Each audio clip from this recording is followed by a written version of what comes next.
घर में हर एक कोने में आपको ऐसे बच्चे नज़र आ जाएंगे जो लगातार अपने घंटों इस तरह की गेम्स में बिता रहे हैं। जी हाँ, पबजी गेम्स, पबजी जैसी और भी हिंसक गेमें जो आज इतनी ज़्यादा हिंसक हो गई हैं कि किसी की मौत का कारण बन सकती है। आप अंदाज़ा लगा सकते हैं कि इस तरह से बच्चे लाखों लाखों बच्चे, जी हाँ, आपकी निगरानी से छुपकर, माता पिता से छुपकर, और कई बच्चे इतने ज़्यादा गेम एडिक्ट हो गए हैं वो अब सरेआम अपने घरों में देख सकते हैं कि किस तरह से गन फायर कर रहे हैं। गन की आवाज़ आपको नज़र आ जाएगी। एक सर्वे की बात की जाए तो 60% बच्चे जो हिंसक गेमें खेलते हैं वो असल में गन चलाना चाहते हैं। जी हाँ, गन चलाना चाहते हैं। और कैसे गन चलाना चाहते हैं आप अंदाज़ा लगा सकते हैं कि जो ये बच्चे हैं इसको लेकर एक बड़ी वारदात हो जाती है। लखनऊ में एक बेटा अपनी माँ का कत्ल कर देता है सिर्फ इसी पबजी गेम की वजह से। जी हाँ, इसी पबजी गेम की वजह से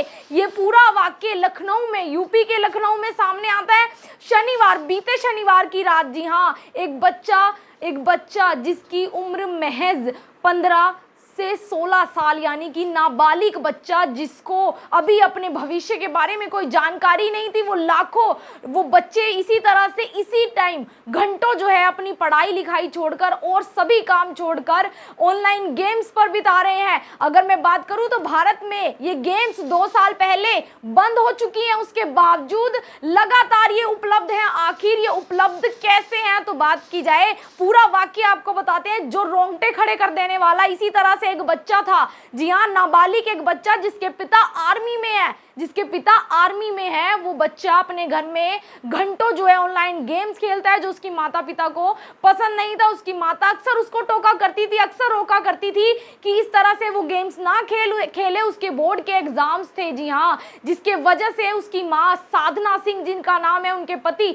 नवीन सिंह जो पोस्टेड थे आसनोल में, जी हाँ, आर्मी की ड्यूटी में तैनात थे। और बात की जाए वो माँ अपने बच्चे से फोन ले लेती है, मोबाइल गेम जिसमें वो खेला करता था, तो वो बच्चा इतना हिंसक हो जाता है कि रात को, अगर बात की जाए शनिवार को ये वाकया होता है कि उसकी माँ दिन में उससे गेम जिस फोन में वो गेम खेला करता था वो फोन ले लेती है। जी हाँ, इसी तरह से गेम खेला करते हैं बच्चे, उससे वो फोन ले लेती है और उसके बाद वो बच्चा उसी रात को शनिवार और रविवार की रात को उठता है रात के 2 से 3 बजे। इसी तरह का आम घर, जी हाँ, एक आम रात उठता है और अपने अलमारी से पिता की लाइसेंसी रिवॉल्वर निकालकर अपनी माँ के सर में, जी हाँ, बिल्कुल पास लाकर यहाँ पर गोली मार देता है। उसकी बहन जो महज 10 साल की थी, उसी अपनी माँ के साथ वहाँ पर सो रही थी, वो उस धमाके, उस गन की आवाज़ से जो है उठती है और देखती है अपनी माँ का खून से लथपथ शरीर, जी हाँ, शव।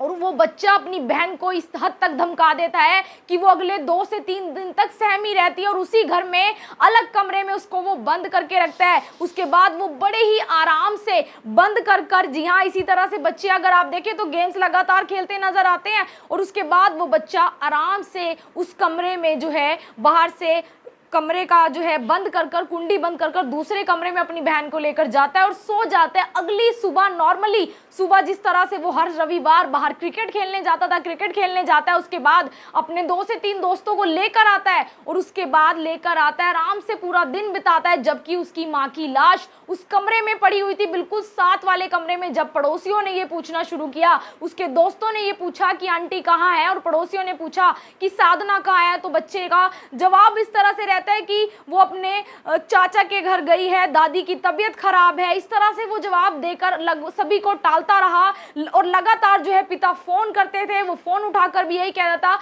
कि माँ बाहर गई है, माँ बाजार गई है। और उसके बाद कितना बड़ा वाक्य, एक नाबालिग बच्चा, जी हाँ, कितना शातिर वो बन जाता है और किस तरह से एक हत्याकांड को अंजाम दे देता है। और उस हत्याकांड को जो वो उसकी खुद की माँ थी, उसके बाद, जी हाँ, उसके बाद भी यहीं तक नहीं रुकता। उसके बाद जब शव से दुर्गंध आना शुरू करती है तो वो घर में रूम फ्रेशनर यूज करता है। उनके घर में जो पालतू कुत्ता था उसको घर के बाहर बांध कर रखता है। घर में जो स्कूटी थी उससे बाजार जाता है, खाने पीने का सामान लेकर आता है और आराम से खाता पीता है और पूरा दिन लैपटॉप पर मूवी देखता है, गेम्स खेलता है। जी हाँ, उसको यही चाहिए था कि उसकी माँ उसको टोका टाकी ना करे, उसको इस तरह की हिंसक गेम खेलने से मना ना करे। उसके बाद एक बच्चा किस तरह से हैवान बन गया। जी हाँ, उसके बाद बाद भी जब एक दिन बीता सोमवार, जी हाँ सोमवार पूरा दिन बीत गया, मंगलवार भी इस तरह से निकलता है, तब जो उसके पिता के फ़ोन लगातार आने शुरू होते। बताया जा रहा है किसी को वो फ़ोन करके पूछते हैं कि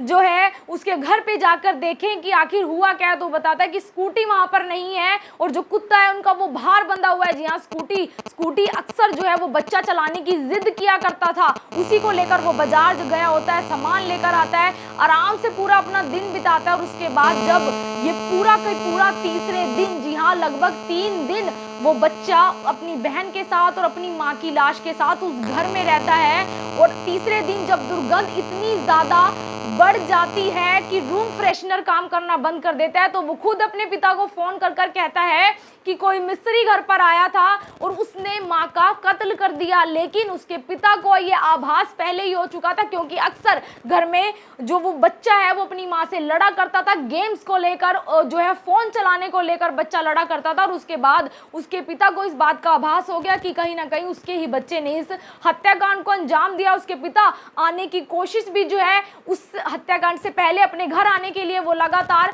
कोशिश कर रहे थे, क्योंकि आर्मी की ड्यूटी इस तरह की होती है कि एकदम से आपको छुट्टियां नहीं मिल सकती। जी हाँ, आप समझ सकते हैं। फिर भी उसके पिता, जब बताया जा रहा है कि उसके बाद जब ये पूरी वो फोन कर कर जानकारी देता है, उसके बाद वो अपने भाई को फोन करते हैं। जी हाँ, उसका भाई वहां जाकर देखता है, तब उसको खून से लथपथ उसकी माँ की लाश, जी हाँ अपनी भाभी की लाश उस कमरे में पड़ी हुई मिलती है, उसी जगह पर, उसी बेड पर, उसी तकिया पर, जी हाँ उसी तकिया पर जिस पर वो सो रहे थे। उसके बाद वो पुलिस को जानकारी दी जाती है कि यहाँ पर एक महिला की लाश पड़ी है और लगभग जिस तरह से बदबू पूरे घर में फैली हुई थी, बदबू बाहर तक आना शुरू हो गई थी। दुर्गंध फैलने की वजह से ही ये इस पूरे हत्याकांड का खुलासा हो सका। और उसके बाद पुलिस जो है जब आकर छानबीन करती है, तो कहीं ना कहीं पुलिस को भी इस बात का शक जरूर रहता है और वो कहीं ना कहीं उस बच्ची पर नजर बनाते हैं, जो बच्ची जिस बच्ची को उस लड़के ने धमका दिया था। जी हाँ, उस लड़के ने धमकाया था कि अगर इस बात की जानकारी यानी माँ के कत्ल की जानकारी वो किसी को देगी तो उसको भी वो गोली मार देगा। उसके बाद जी हाँ गोली मार देगा। लेकिन जब पुलिस उस बच्ची पर नजर बनाते हैं कि बच्ची कितनी डरी सहमी है, उसको अपने विश्वास में लेकर उससे बातचीत करते हैं, तो बहन ये सब कुछ बता देती है कि कैसे उसके नाबालिग भाई ने ही अपनी माँ का कत्ल कर दिया है, साधना का कत्ल कर दिया है। फिर पुलिस जो है उस लड़के से पूछताछ करती है, तो पूरी बात का खुलासा हो जाता है, क्योंकि इस वक्त जो लड़की थी यानी कि बच्ची थी, उसकी बहन थी, उसने पूरी बात पुलिस को बता दी थी। तब अब ये पूरी बात बता दी जाती है। उसके बाद उससे पूछा जाता है कि क्या उसको अपनी माँ के कत्ल का कोई पछतावा है, तो उत्तर आपको सन कर देगा। उस बच्चे ने कहा उसको कोई पछतावा नहीं है। जी हाँ, कोई पछतावा नहीं है। उधर उसके पिता जब वापस आते हैं, अपनी वहाँ से छुट्टी लेकर घर आए, जी हाँ घर आए, तो जब उनका अस्पताल में अपने बच्चे से आमना सामना हुआ, तो उन्होंने भी अपने बच्चे से सवाल किया कि आखिर तूने ये क्या कर दिया। तो तब भी बच्चे का यही जवाब था कि आप भी तो ध्यान नहीं देते थे। यानी बड़ा सवाल खड़ा होता है कि आप अपने बच्चों पर किस तरह की जो है निगरानी रखते हैं। हो सकता है कि बच्चों को ज़्यादा टोका टाकी नहीं पसंद, लेकिन उतनी ना जो है नादानी दिखाना भी घातक साबित हो सकता है। जिस तरह से एक बच्चा हैवान बन गया। ऑनलाइन गेम्स खेलते हैं, आप अंदाज़ा लगा सकते हैं कि जो बच्चे हैं वो किस तरह से घंटों इस तरह से गेम्स खेल रहे हैं। अगर इनसे ये फ़ोन छीन लिया जाए तो ये लोग गेम एडिक्ट इस तरह से हो जाते हैं कि ये अपना होशो हवास खो बैठते हैं, यानी कि वो उसके बिना, अपने मोबाइल के बिना अब नहीं रह सकते। जिस तरह से ऑक्सीजन सांस को चाहिए, यानी कि ऑक्सीजन चाहिए लेने के लिए, जिंदा रहने के लिए चाहिए, उसी तरह से बच्चे आजकल इस गेम्स में उलझ गए हैं। अगर बात की जाए कि किस तरह से भारत में ये गेम्स बंद है, लेकिन भारत में इन गेम्स को लेकर कोई सख्त कानून नहीं है, इसीलिए बच्चों के पास ये अवेलेबल है, इजीली अवेलेबल है। और बच्चे इस तरह के जो है प्लेटफॉर्म यूज़ कर रहे हैं जिनकी उनको जानकारी नहीं है कि वो उनके दिमाग पर, उनके पूरे जो है पूरी बॉडी पर क्या कुछ असर पा रहे हैं। यानी अगर एक रिसर्च की बात की जाए, उसमें कहा जा रहा है कि 200 बच्चों पर वो रिसर्च किया गया और 60% बच्चे ऐसे हैं जो गन चलाना चाहते हैं, यानी कि वो एक्चुअल में वो एक्सपीरियंस करना चाहते हैं जो वो गेम में करते हैं। धड़ाधड़ गोलियों की आवाज़ें आपको आ जाएंगी। जी हाँ, ये आवाज़ें, ये गन की आवाज़ होती है जो इस गेम्स में यूज़ होती हैं, और उसमें आपको सामने वाले को टारगेट करके मारना होता है। यानी एक बड़ा वाक्य कैसे ये बन जाता है, एक हत्याकांड। एक बेटा अपनी माँ को मार देता है सिर्फ और सिर्फ कि उसको गेम नहीं खेलने दी जा रही थी। तो यहाँ पर बड़ा सवाल ये खड़ा होता है कि आखिर ये गेम्स इजीली अवेलेबल कैसे, अगर बात की जाए तो कम से कम भी 15 देशों ने इस तरह की गेम्स पर बैन जरूर लगाया हुआ है, लेकिन फिर भी ये भारत में अभी भी उपलब्ध है और अभी भी लोग इसको यूज़ कर रहे हैं, अभी भी बच्चे इनको ईजिली चला रहे हैं। और साथ की साथ बात की जाए तो काफ़ी देशों में इसे जो है इनके लिए कानून भी बनाए गए हैं और सख्त सख्त हिदायत दी गई है कि ये जो है यूज़ नहीं की जा सकती। तो यहाँ पर अपील आपसे यही रहेगी कि वीडियो को शेयर करें और आम घर परिवार में इसी तरह बच्चे आपको गेम्स खेलते नजर आ जाएंगे, हिंसक गेम। जी हाँ, अपने बच्चों को इन हिंसक गेम से दूर रखने की जिम्मेवारी सिर्फ आपकी है, क्योंकि आपका बच्चा किस तरफ जा रहा है, किस तरफ बढ़ रहा है, इसका आपको अच्छी तरह से पता लगने लग जाता है, आपको भनक ज़रूर लग जाती है, दस्तक होती है कि आप लोग उनको जो है संभाल कर रखें कि बच्चा किस तरफ जा रहा है। इस तरह से बच्चों को फ़ोन्स में इस तरह से नेट जिस तरह से आजकल उपलब्ध है, तो हर कोई ईजिली हर चीज़ तक पहुंच पा रहा है। तो आपसे अपील ये रहेगी इस वीडियो को शेयर करें और ये खबर आम घर में दिखाने का मतलब यही है कि आम घर में इसी तरह से बच्चे होते हैं, इसी तरह से आम माहौल होता है, माँ बाप एक तरफ बैठे होते हैं और इस तरह से बच्चे एक कोने में बैठकर गेम खेल रहे होते हैं। जी हाँ, गेम खेल रहे होते हैं और हिंसक गेम खेल रहे होते हैं। फिलहाल आपसे अपील रहेगी इस वीडियो को शेयर करें और उन माता पिता तक ये वीडियो पहुंचना बहुत ज़्यादा ज़रूरी है कि कहीं ना कहीं उनका बच्चा भी इसी तरह से एक कोने में घर में बैठकर गेम ज़रूर खेल रहा होगा, लेकिन जब आप उससे 6 महीने बाद जब आपको इस बात की पूरी जानकारी हो जाएगी कि बच्चा